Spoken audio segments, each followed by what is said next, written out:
This is Black Mental Health Matters. I'm Dr. Kerry-Ann Williams. I'm a psychiatrist practicing in Massachusetts, and this is a podcast that's about everything related to mental wellness in the Black community and beyond. And for this episode, we've made it to the end of season 3. So I wanted to review some highlights of this season, just to go over the top tips and the top messages that I spoke about this fall on the podcast. So I hope you'll join me today for this summary of season 3. The season kicked off with episode 1. In episode 1, I interviewed Dr. Monica Blyde, who's a clinical psychologist practicing in Claremont, California. We spoke about the 5 daily habits to reduce stress. Now, Dr. Blyde has some wonderful resources that I highly recommend, starting with an app called Faces of Health, where you can find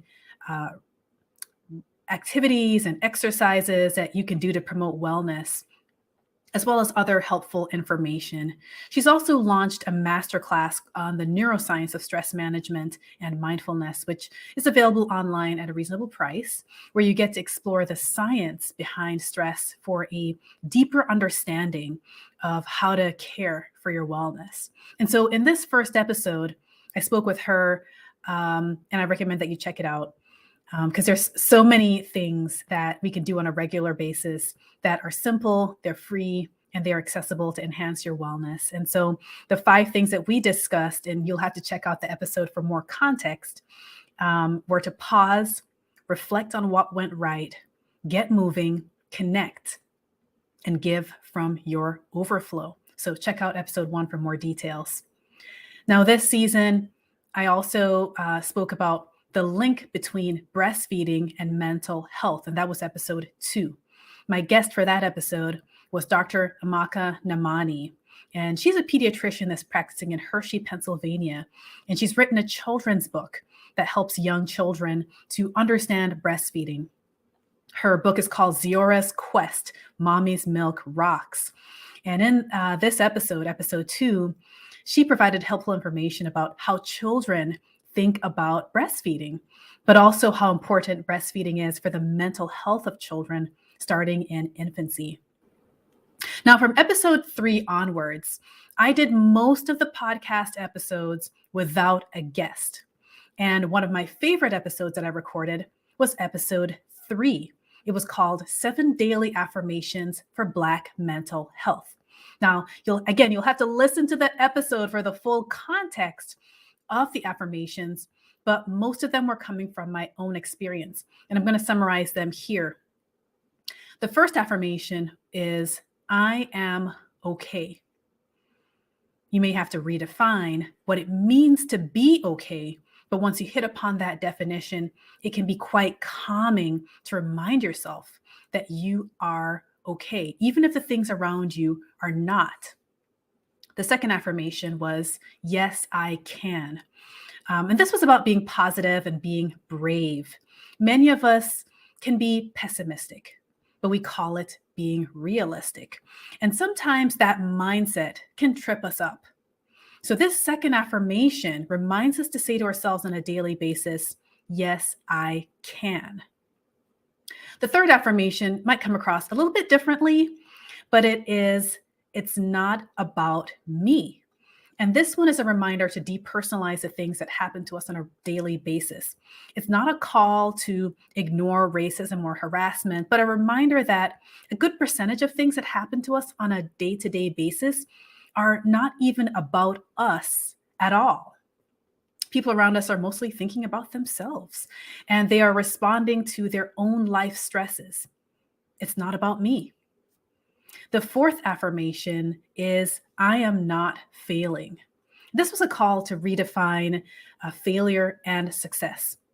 Exhaustion is not failure. Overscheduling yourself is not failure. In fact, many of the things that our psyche tends to associate with failure and success have nothing to do with failure and success. Sometimes they're just basic human experiences, like making a mistake, needing to take a break to eat or sleep, not getting things right the first time. You're not failing, you're growing every single day. The fifth affirmation was, I have more than I realize. This affirmation was also a reminder to kind of stay positive. Ambitious people, achievers, tend to focus on weaknesses and lack because they want to strengthen them. Many people don't want to be perceived as having abundance of resources or wealth. And we tend to compare ourselves to our neighbors. But each day, I want you to take a moment to look around the place that you live in, the possessions that you have in your home, the food that you have in your fridge, and say, I have more than I realize.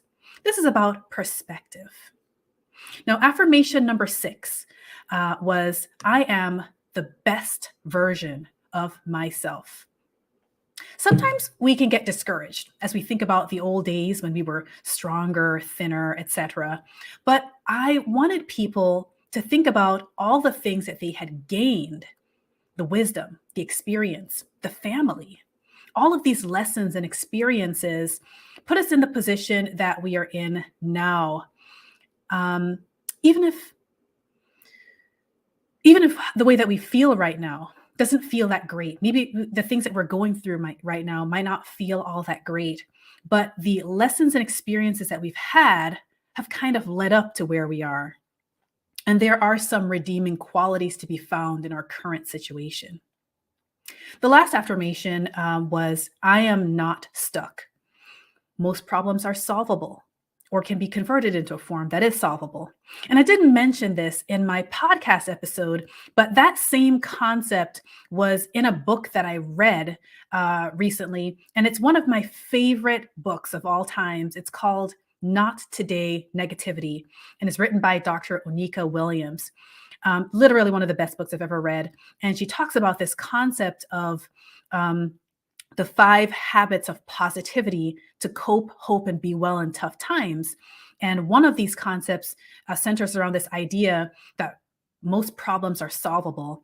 And so I wanted to also recommend that book. If you're interested in learning more about how to have a positive mindset to cope in your life. Now, in episode 4 of my podcast this season, I spoke about quiet quitting.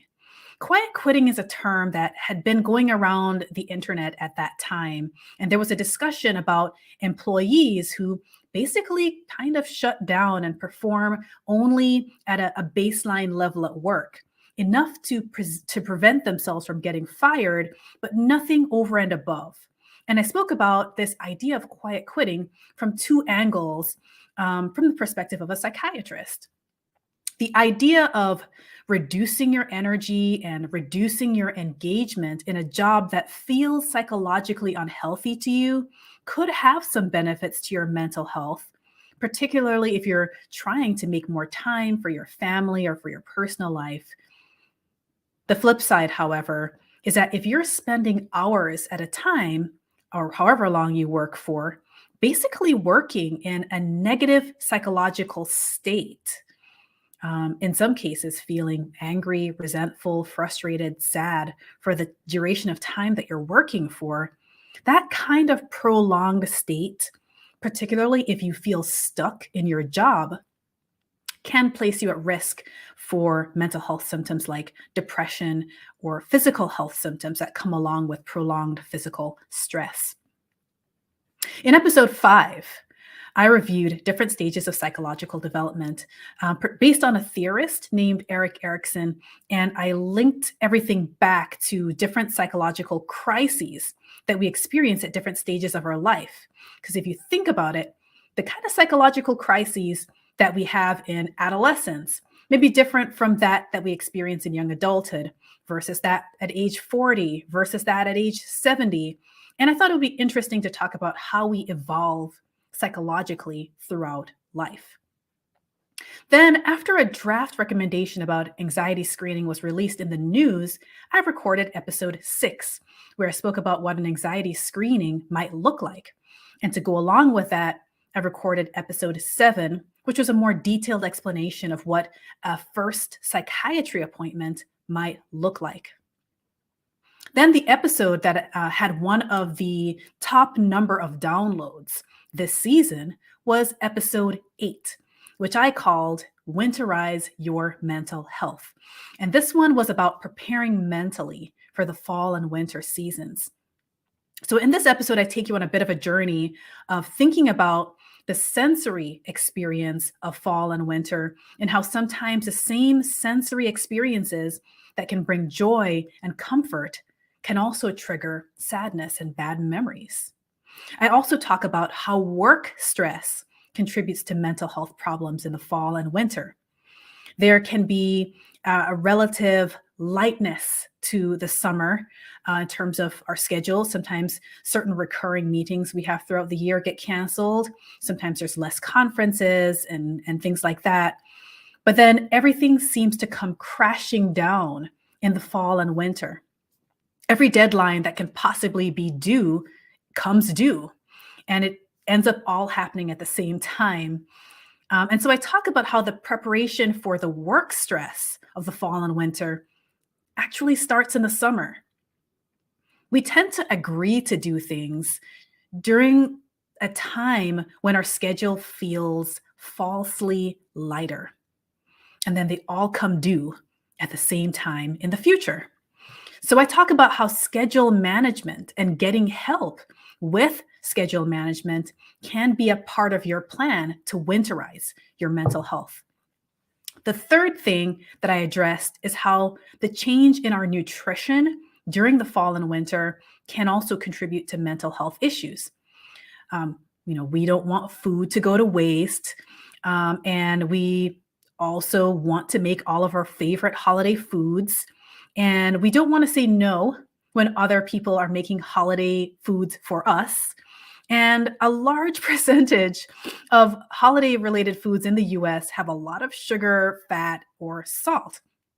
And in this point, I'm not suggesting that you don't eat your favorite holiday foods, but rather that in between the holiday festivities, that you consciously and intentionally bump up your intake of nutritious foods. So just try to think about the balance. The last thing that I spoke about in that episode on winterizing your mental health was about being proactive, about being engaged in activities that you enjoy. Sometimes the activities that we don't enjoy can drown out the activities that we do enjoy. So make time to do the things that pour into you this holiday season. That may require even taking vacation days from work. If you enjoy cooking, cook. If you enjoy decorating, decorate. And don't forget to give to charitable causes. In fact, set up a recurring gift that will last through the next year. So invest in holiday activities that pour into you, but also give of your overflow. And these things can help to boost your mental health in the fall and winter seasons. Then in episode 9, I did a check-in, which I tend to do at least once every season. It's just a general mental health check-in for listeners to reflect on where they're at with their own mental wellness. Then episode 10 was one of my favorites. It was a mini episode on the concept of resilience in BIPOC communities. We're resilient because we have to be, but there are some negative unintended consequences of calling BIPOC communities resilient. Resilience is frequently associated with coming through a traumatic experience, and trauma leaves traces. So in this mini episode, I talk about how survival is in this mini episode, I talk about how survival is not necessarily the same thing as strength. So check out episode 10. Then I was really excited to do episode 11 on the concept of rest. I had just read this book called Sacred Rest by Dr. Sandra Dalton Smith, and she spoke about 7 types of rest. And as I read through the book, I realized that the word rest is really a short form of the word restoration. And many of the things that we do that we refer to as rest is not actually restorative. So being restored is not just about taking a break from things to sleep or go on vacation, but rather about how to add certain meaningful activities or practices into your life that restores what it is that you're lacking. In short, The types of rest that she speaks about in her book are physical, mental, emotional, spiritual, social, sensory, and creative rest. And I liked how she kind of categorized it this way. And there are ways to practically apply the principles in her book. Episode 12 was about 7 things I no longer do for my mental health. This is another one that is a list that's best understood in context. So it will make more sense when you listen to the full episode. But here were the 7 things that I said I no longer do for my mental health. Number 1 was that I no longer try to compensate for a lack of sleep during the week by sleeping in on the weekends. Instead, over a period of time, I've learned to prioritize sleep every day. And sleep specialists will tell you that it's important to wake up around the same time every day, even if you go to bed at different times. The second thing was that I don't use caffeinated beverages to make up for tiredness, which goes back to prioritizing sleep and rest. So I still occasionally have caffeinated beverages, but I don't use them to compensate for a bad lifestyle. And number 3 was that I no longer fly through small wins without celebrating them. And this one was a little bit more personal in that I had a tendency to disregard small victories as unimportant until I got to a place where small victories was all I had. And celebrating them turns out to boost mental health. Number 4 was that I no longer idolize productivity culture. I no longer idolize people who seem to be able to do it all. And I don't even look for that in myself anymore. I like being productive and I'm a bit addicted to being productive, but I had to let some of that go. I had to learn how to be comfortable having longer stretches of time of being quote unquote unproductive by my definition. Number 5 was that I no longer use the word should, which really is that I try to be more mindful of what I criticize myself for not living up to. And I'm trying to think more carefully about what my obligations really are. Number 6 is that I no longer seek perfection. Instead, I seek excellence. And I made a distinction regarding perfection, which is unachievable, versus excellence, which creates a good standard and can be achieved through teamwork and other supports. Lastly, I said that I no longer define rest as the absence of work, and that linked back to the previous episode about rest and restoration. And I redefined rest as the presence of meaningful activity.